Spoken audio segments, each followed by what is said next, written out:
1 பேதுரு 4ஆம் அதிகாரம்.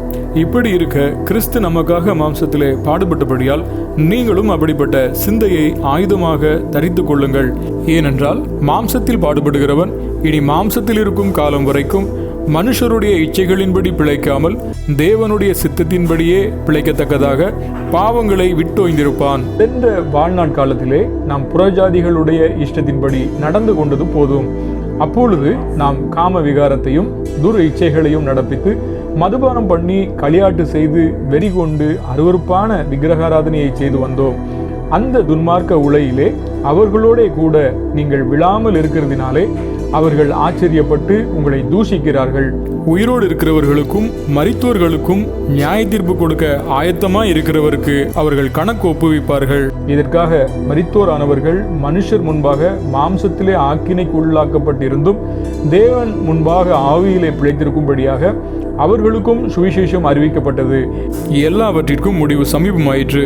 ஆகையால் தெளிந்த புத்தி உள்ளவர்களாயிருந்து ஜெபம் பண்ணுவதற்கு ஜாக்கிரதை உள்ளவர்களாயிருங்கள். எல்லாவற்றிற்கும் மேலாக ஒருவரில் ஒருவர் ஊக்கமான அன்புள்ளவர்களாயிருங்கள். அன்பு திரளான பாவங்களை மூடும். முறுமுறுப்பில்லாமல் ஒருவரை ஒருவர் உபசரியுங்கள். அவனவன் பெற்ற வரத்தின்படியே நீங்கள் தேவனுடைய பற்பல கிருபையுள்ள ஈவுகளை பகிர்ந்து கொடுக்கும் நல்ல உக்கிரானக்காரர் போல ஒருவருக்கொருவர் உதவி செய்யுங்கள். ஒருவன் போதித்தால் தேவனுடைய வாக்கியங்களின்படி போதிக்க கடவன். ஒருவன் உதவி செய்தால் தேவன் தந்தருளும் பலத்தின்படி செய்ய கடவன்.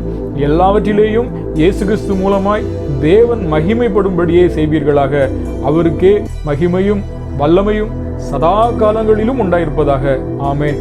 பிரியமானவர்களே, உங்களை சோதிக்கும்படி நான் உங்கள் நடுவில் பற்றி எரிகிற அக்னியை குறித்து ஏதோ புதுமை செய்தேன் என்று திகையாமல் கிறிஸ்துவின் மகிமை வெளிப்படும் போது நீங்கள் கலிகூர்ந்து மகிழும்படியாக அவருடைய பாடுகளுக்கு நீங்கள் பங்காளிகளானதால் சந்தோஷப்படுங்கள். நீங்கள் கிறிஸ்துவின் நாமத்தின் நிமித்தம் நிந்திக்கப்பட்டால் பாக்கியவான்கள். ஏனென்றால் தேவனுடைய ஆவியாகிய மகிமையுள்ள ஆவியானவர் உங்கள் மேல் தங்கியிருக்கிறார்.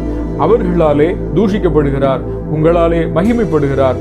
ஆதலால் உங்களில் ஒருவனும் கொலைபாதகனாயாவது திருடனாயாவது பொல்லாங்கு செய்தவனாயாவது அந்நிய காரியங்களில் தலையிட்டு கொண்டவனாயாவது பாடுபடுகிறவனாயாவது இருக்கக்கூடாது. ஒருவன் கிறிஸ்தவனாய் இருப்பதினால் பாடுபட்டால் வெட்கப்படாமல் இருந்து அது நிமித்தம் தேவனை மகிமைப்படுத்த கடவன். நியாய தீர்ப்பு தேவனுடைய வீட்டிலே துவங்கும் காலமாயிருக்கிறது. முந்தி நம்மிடத்திலே அது துவங்கினால் தேவனுடைய சுவிசேஷத்திற்கு கீழ்ப்படியாதவர்களின் முடிவு என்னமாயிருக்கும்? நீதிமானே ரட்சிக்கப்படுவது அரிதானால் பக்தி இல்லாதவனும் பாவியும் எங்கே நிற்பான்?